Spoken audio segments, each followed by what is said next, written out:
Manipurida pau tabirasi.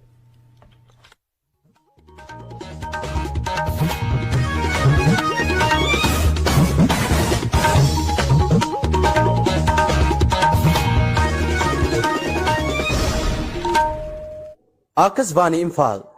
Nongmeikapm LMG Allies Phadrat na miyamda Manipuri pau pijari ahanbada maru iba pau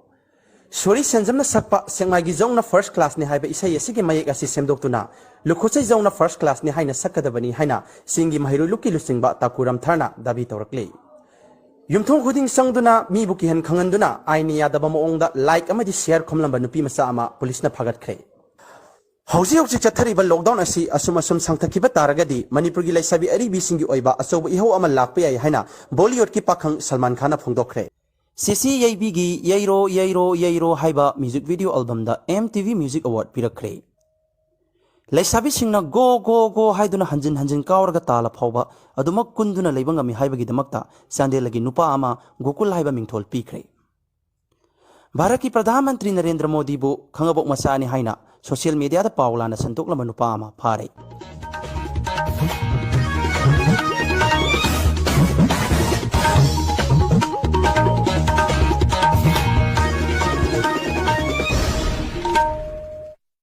Pau masak khaina pijari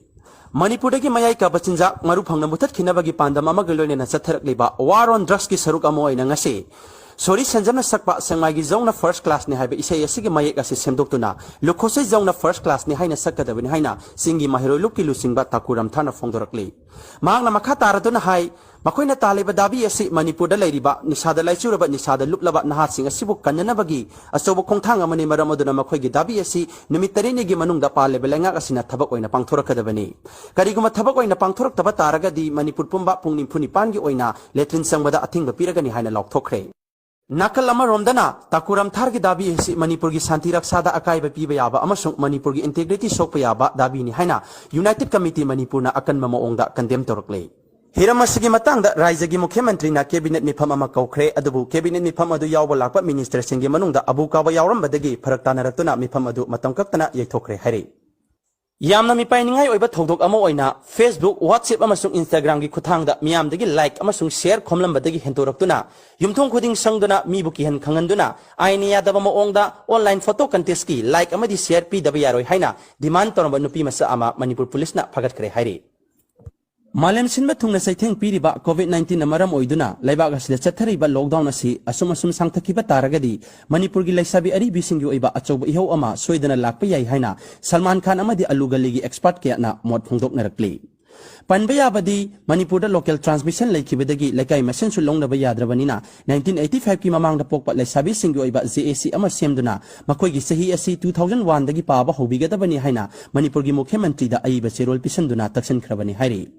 Adubu 1995 ki mamang da pokpa laisabi sing asigi sahi asi 2001 dagi paba haibasi oithoktabanina makoi asi mathang thadagi all age pension piragani haina raija asigi social welfare minister Yengsi kigena lauthokre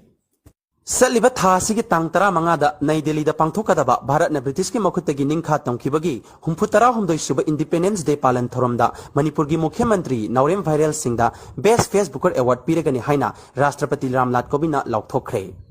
Facebook ki CEO amasung founder oiriba Mark Zuckerberg na athoiba mithunglen oina pangthokadaba thoram asida Manipur gi Mukhyamantri na lemjaningai oiba mana ase lawrunabagi damakta sem saba loikre Tabiri ba paw si aigi khanaudagini hojik paw marak thatna atenba break amatang ting tong Sel paisa tabal lairaba tola taraba singas ki tamakta thalaga puthokchari Indus Valley civilization na ai paisa Malemgi fauraba thisintis kyana sahi ani chupna thijalaba matungda lafoi sangom fola amasung baba khangi yena khada hawa phadigonga tona duna sajaba guli ni ai paisa Hairi baguli asi nomada ani thataruk chupna sabi ba taragati adom paisa paida miyo ema soidan oigani hausi ma Bill Gates amasung Mukesh Ambani na chingba malemgi paisa paida miyo kyana sahinari baguli ni Kaubide ganu miyam gi damakta Indus Valley civilization gi ai paisa ting tong Sialama di matam isang duna miyam ingi sayana bagi pandam amaglo na hangtok chari miyam gi damakta ini kabuglay gi bender Manipur gi tungan ba bender kaya da thabak tawruraba experience leraba hotel boy kaya na miyam gi damakta thogal tawna na bagi damakta ngai duna lejeriba bender ni pung kun mari CCTV camera na monitor tawduna leriba bender asina pijeriba khudong saba singdi masima na pongina ba hum yuthak pasangak pa matamda atom adugi yuthak sen lawjaroi यूथकपसिंगना चथोक चसिंदे हेना खुदोंग चाननबगीदमक्ता थमजरी van service नुपी अमसुंग नुपासिंगी ओइबा तोंगान तोंगांबा boarding की facility सु थमजरी police लाकने हाइबगी चिंगनबा लेतना वखल इंगना यूथकपा यारबा बेंडरने national अमदी international award क्या फंगबा इने कबोलेगी मखुत मंगना सुंगजबा यूअसी pack अनि इसिंग सुंगयान यानदना सानबा सुंगयाव यावदना थचनबीबा मतमदा अदोम मिनिट मंगागी मतुंग इंग्लिश नांगबा सोइदना ngambigani akaknaba phampham ni hana lakpa miyoida khudong saba pijagani kaubiraga numiyamgi damakta ini kabuklegi bender ting tong Makataba Pau Pizari Manipur ki khwaidagi maming chatpa mafam ama oiriba Awangbiyo sida heroin number 4 haina khangnaba COVID-19 gi vaccine asi khudang da kapsinduna human experiment chatharamba nupa ahum amadi vaccine adubu supply toramba local scientist hanubi ama police team amana phagat pangam khre hairi Faraba makhoi mari adu chief judicial magistrate ki mamang da puthoklaba matung laingak na makhoi bu thorai masa haiba mingthon pikre nakal lama romdana nisa phabada yamna thongna phakibi hanubi ama sa thakpada samanagi mahota khaini oina hablubadagi laikan nabangamdana laikhidraba hanubi adu kanbangamgani haiba thajadre haina rims ki doctor singna phongdorakli hauji hauji chathariba manipur legislative assembly gi mifamda thangalaki ba no confidence motion da maiti hoduna birodi dal gi mla sing loose motion to hore hairi Division vote ki mahota voice vote oina pangthokiba adhyaksha ki thawong adu yaningdaba uttuna birodi dal gi MLA sing na house chawkri langhaiduna ganatantra chatpa laibakta miyam gi mihuna tawgadaba asing mathau adu mayek seng na utkre hairi panbaya badi haukiba tha khara asida MLA mantri sing gi manungda songthok chongchen tawbagi sang asi henkatna raktuna MLA khara di spring tek pa phawa yauna khrabani hairi Serak asida BJP dagi Congress dagi BJP da songthok chongchen tawbagi sang asi henkatna rakpana ani sigi apunba oiba Congress Janata Party haiba anoba rajnoti dol ama binod kobo nupa amana hogdokre hairi Seliba sahi sigi September tang kunthra da pangthokadaba lamyan bahizam irabo ningsing thoranga mari leinana Manipur gi khwaidagi mana phanba miyoi ahumda mana piragani hairi Maramaduna na phanba ichilinaw singna isagi ming laifam amadi nagi asangba adu si amada ibiduna manak nakwa vendor da pisin biraknaba khanghalakli Manipuri film ki puwari di ihan hanbo oina Manipur Film Society na sinduna sangnarabi actress Ningomam Biju man batana kre hairi Manipur ki tungan ba mafong kiya dagi laki ba miyoy samaga kuntere na pangtoki ba sangdam na ba aduda uma kaubi samarak ngamarak amana Biju khwai dagi male haiduna ahan ba mana phangkre hairi adubu laibak thibadi Biju masamakti ani suba mana phanghore Manipur khaki natana Bharat pumbagi oina yamna sokthok chaningai oina Manipur dagi hokhibi haujingna Bangkok ta leiribi CCAB gi yairo hairiba music video album asida malengi oina khwaidagi chawraba music award amasu oiriba MTV Music Award ki Video of the Year Award pirakre hairi CCAB na mana asi phanglakpa matamda Manipur gi music pu pamjaba mioi kya na mahakpu maikai kya dagi thagatba phongdorakli hiramasi gi matangda ikhogi paumina CCAB bu unanabagi damakta mahaki sangai da chatluba matamda mahakti Himalay singda lining ba chatkre haina mahaki imung manungi mioi singna phongdorakli hairi Leisabi singna go haiduna hanjin kawraga tala phawba adumok kunduna leibangami haibagi damakta Chandel dagi David Anal koba nupa ama Manipur lengak na Gokul haiba mingthol pibaga loinana Manipur State Commission for Women gi chairperson hapkre hairi Pawasi tabada Manipur gi saknairaba sumang kumai dagi film kumlakpa actor atopong Gokulna Manipur lengak ki thoksil asibu yaningdaba phongdokpaga loinana mahaki maming asing asidagi atopong Gokul dagi atopam Modusudon olagani haina laukthokre Bharat ki Pradhan Mantri Narendra Modi bu khangabok masani haina social media da paulana sandokla manupa mangasi cybercrime unit na phagat pangamkre hairi hairi banupa si tha ahum longi mamang da su masana masabo kai kuni haina sak takchaduna Manipur gi album kumning binupi masa kaya bu namthak tongna ba honara magi damakta singjamai police na pharaga jela leiru banupa mani hairi Malim gi atopa mafam da amukta thengnadri ba hangoi makhala mangasi kasapata leiba Bharatiya People's Party ki office mamang da thengnare hairi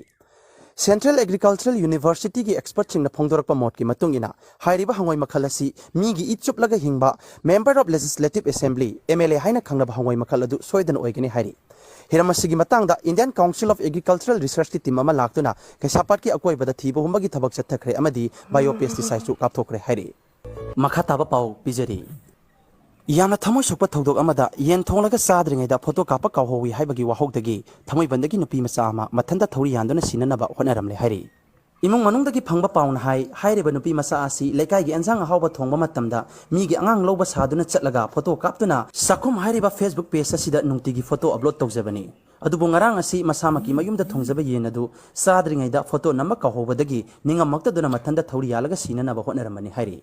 Manipur awan bakharado arabasu purakna bagi pandamda Manipur gi BJP gi MLA sing hayeng ayu pung 6 tagina mapan phawa mapal kangjaibungda man onbi sanagani haina lokthokre Manipur gi mafam sinba thungna phane pu khoidana sechaba nupa macha singi masing hengalakli नुपा मचासिंग असिना Meitei नुपीगी इनाटकी फिजोल असिबु योखटपदा लौरिबा थौदांग असिबु सखंगबिबु ओइना Manipur लेंगाकना हाइरिबा नुपा मचासिंग असिदा फनेक लैननबा फनेकी loan पीरगनि हाइना लौथोखरे नाकल अमरोमदना फनेक पुखोइदाना सेचरिबा नुपा मचासिंग असिबु उसित थोइदबा करेम कथाइनबा मानबा वाफम कया social media दा फोंदोकनरकपदगी फनेक पु सेचरिबा नुपा मचासिंग असिना यानिंगदबु उत्तुना ngarang नंबुल Tourane मपानदा वाकट मिफम फमखरे हाइरि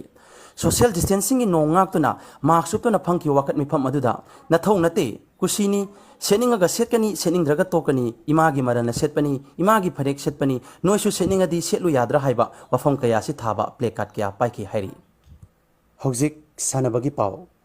था असिगी 15 दगी Khuman लंपाक्ता लेप्तना सथरकलिबा first international 10 कापा championship की हयंग final match दा Hollywood की रंबो अमसुंग अयोध्या की राम अनि लंबा पानरगनी मथंग सही की जुलाई की तांग कुलहुमदोइदगी हौदुना टोक्योदा पांगथोकदबा समर ओलंपिक गेम्स दा लोंगजम मसानादा भारत की मुहुत सिंधुना सरुक यारुनबगीदमक्ता मणिपुरदगी एमएलए तरेत खलखरे हारि नेरोका अमदि ट्राउ अनिगी मरक्ता ngarang sanagani toramba friendly football match अदु बॉल नुंगसित यारमदबदगी थिरी कापी ओइना सानखरे अरोइबदा मरुइबा पाव अमुक हना पिजरी सोरी संजमना सकपा सेंगागी जौना फर्स्ट क्लास ने हाइबा इसै यसिगी मयेक असि सेमदोक्तुना लुखुचै जौना फर्स्ट क्लास ने हाइना सकदबनी हाइना सिंगी महिरु लुकी लुसिंगबा ताकुरम थारना दाबी तौरकले युमथों खुदिंग संगदुना मीबु किहन खंगनदुना आइनि यादबा मोंगदा लाइक अमदि शेयर खोमलंबा नुपी मसा अमा पुलिसना फागतखरे हौजी हौजी चथरिबा लॉकडाउन असि असुम असुम सांगथकिबा तारगदी मणिपुरगी लैसाबी अरिबी सिंगी ओइबा अचौबा इहौ अमा लाकपा याय हाइना बॉलीवुड की पाखंग सलमान खान फोंदोखरे मतंग असिदा पाव लोइजरे मियामु खुरुमजरे।